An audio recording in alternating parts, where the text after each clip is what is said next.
In a recent video, I alluded to the fact that the poem The Road Not Taken by American poet Robert Frost is one of the most misunderstood works of art in modern history. Frost, who died in 1963, is the only poet to receive 4 Pulitzer Prizes for poetry.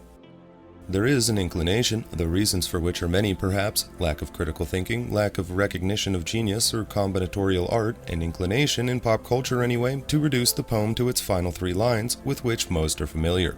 2 roads diverged in a wood and I took the one less traveled by, and that has made all the difference.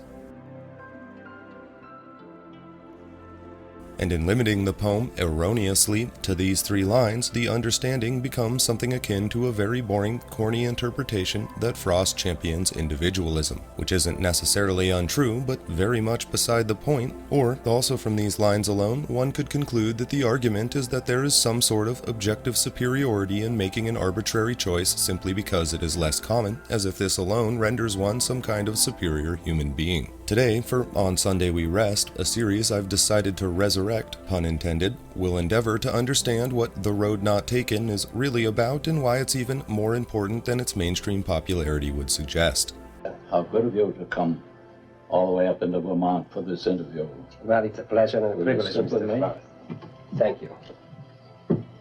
Well, Mr. Frost, I think I should warn you that you are the first poet I have ever interviewed. I think I should warn you that you're the first magyar that ever interviewed me. Quote, according to Lawrence Thompson, Frost's biographer, as Frost was once about to read the poem, he commented to his audience, "You have to be careful of that one. It's a tricky poem. Very tricky," perhaps intending to suggest the poem's ironic possibilities. To begin to understand how Frost's poem is much more than the famous final lines, all we have to do is look at the title, The Road Not Taken, whereas the famous finish, taken out of context, seems to emphasize the chosen path. We immediately see from the title that this is not the focus. In fact, the meaning of the poem is almost opposite to the popular interpretation. Considering the first 2 stanzas, 2 roads diverged in a yellow wood, and sorry I could not travel both, and be one traveler, long I stood, and looked down one as far I could, to where it bent in the undergrowth, then took the other just as fair, and having perhaps the better claim, because it was grassy and wanted wear, though as for that, the passing there had worn them really about the same. I'm standing here at a fork in the road, 2 choices, then being just one guy, I can only choose one, so I check out the first one, then check out the second one, and maybe the second seems a little better, but I'm kidding myself, as far as I can tell, they're exactly the same. Then the 3rd stanza, and both that morning equally lay in leaves, no step had trodden black. Oh, I kept the first for another day, yet knowing how way leads to way, I doubted if I should ever come back. Both choices are equal, there's no evidence in either to provide some useful history, so finally I just said f*** it, took the second and saved the first for another day. But even then, I know how things go, I'll never come back to this decision point, so the idea of saving the first for another time is just another self-deluding fantasy. As a young man, you worked as a mill hand in a shoe factory. You were a small-town editor, a schoolteacher, and a farmer. I wonder, which one of these early occupations had the greatest molding effect on your career? Well, I suppose farming did most for me. I was a farmer all the time when I was doing other things. I always had a farm in the backyard, in San Francisco even. Frost biographer Thompson suggests that the poem's narrator is one who habitually wastes energy in regretting any choice made. Belatedly but wistfully, he sighs over the attractive alternative rejected. Thompson also says that when introducing the poem in readings, Frost would say that the speaker was based on his friend Edward Thomas. In Frost's words, Thomas was a person who, whichever road he went, would be sorry he didn't go the other. He was hard on himself that way. I was surprised to learn that you wrote that charming poem, stopping by woods on a snowy evening, in about 20 minutes? Oh, more or less, yes, very shortly, very directly, putting it right through. Would you please recite it? Want to hear me say that? Certainly.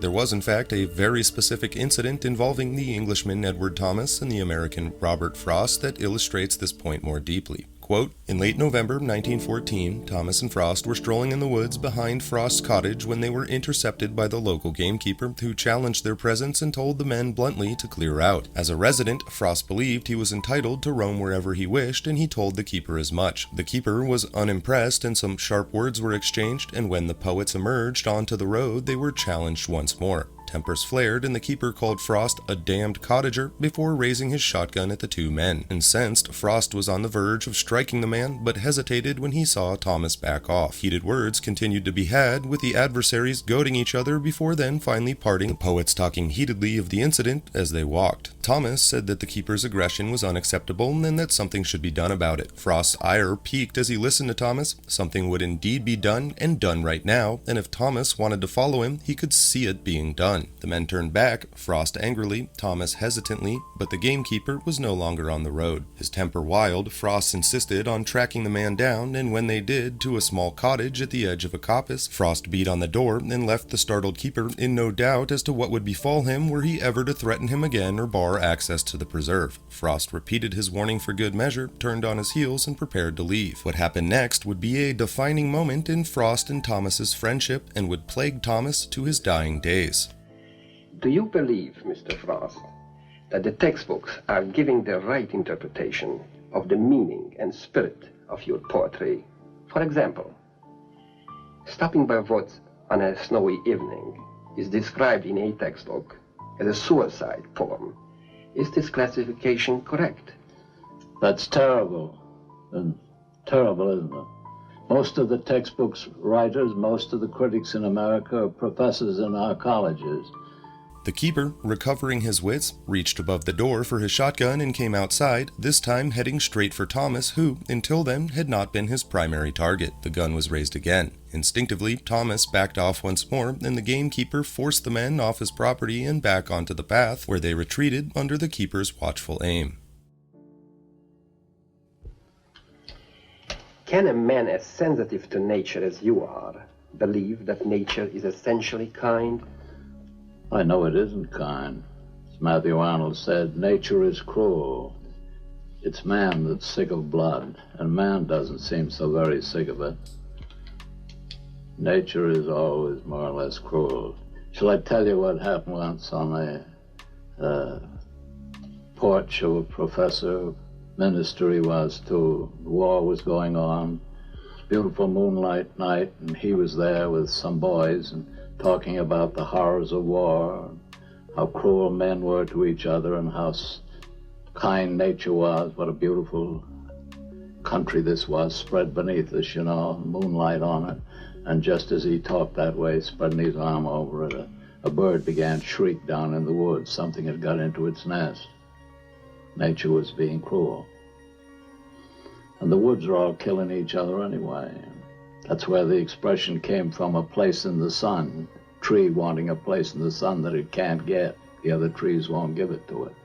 In the aftermath, Edward Thomas was ashamed of his own cowardice next to the bravery of his American friend. This was compounded when 6 months later he received a draft of The Road Not Taken in a letter from Frost, who had since returned to America. Thomas had been struggling with the decision to enlist in the British military and join the First World War, and took great offense to Frost's poem, particularly the final stanza. Quote, Thomas responded angrily. He did not subscribe to models of self-determination or the belief that the spirit could triumph over adversity. Some things seemed to him ingrained, inevitable. How free-spirited his friend seemed in comparison. This American, who sailed for England on a long shot, knowing no one and without a place to go, rode his literary fortunes and won his prize, then set sail again to make himself a new home. None of this was Thomas. It isn't me, he pleaded. Frost insisted that Thomas was overreacting and told his friend that he had failed to see that the sigh was a mock sigh, hypocritical for the fun of the thing. But Thomas saw no such fun, and said so bluntly, adding that he doubted anyone would see the fun of the thing without Frost to guide them personally. Frost, in fact, had already discovered as much when reading the poem before a college audience, where it was taken pretty seriously, he admitted, despite doing my best to make it obvious by my manner that I was fooling.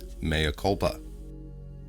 The road not taken did not send Thomas to war, but it was the last and pivotal moment in a sequence of events that had brought him to an irreversible decision. He broke the news to Frost. Last week, I had screwed myself up to the point of believing I should come out to America and lecture if anyone wanted me to, but I have altered my mind. I am going to enlist on Wednesday if the doctor will pass me. Thomas enlisted in the war and was killed in under 2 months.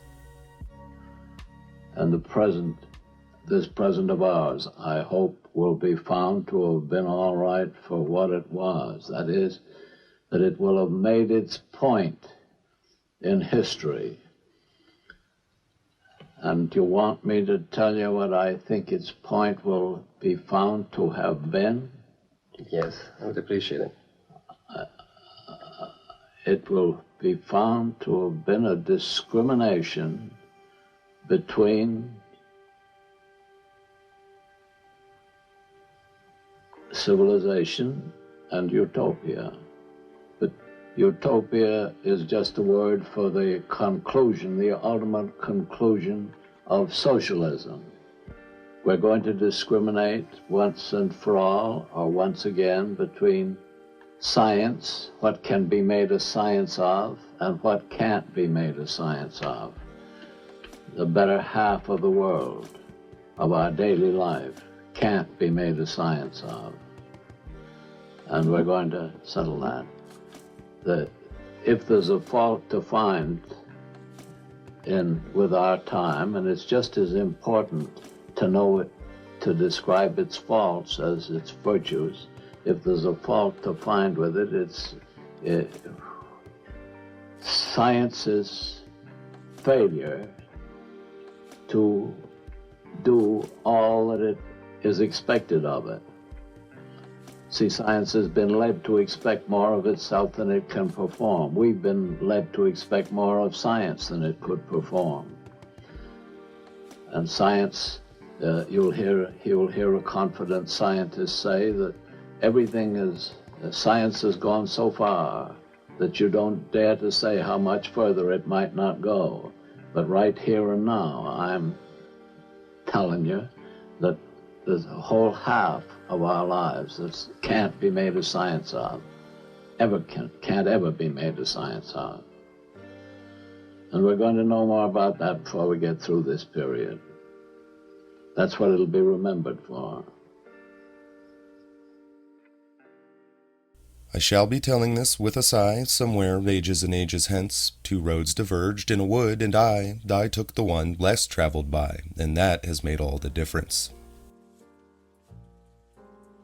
And so perhaps this final stanza is the key after all. The decider, if you will tell the story of his choice some distant day and tell it with a sigh. A mock sigh maybe, if one is to believe Frost's consolations, or a weak and regretful one if one is to believe Edward's insulted honor. And yet we notice, this wood in which these final 2 roads diverge is maybe not the same wood as the first, the yellow wood.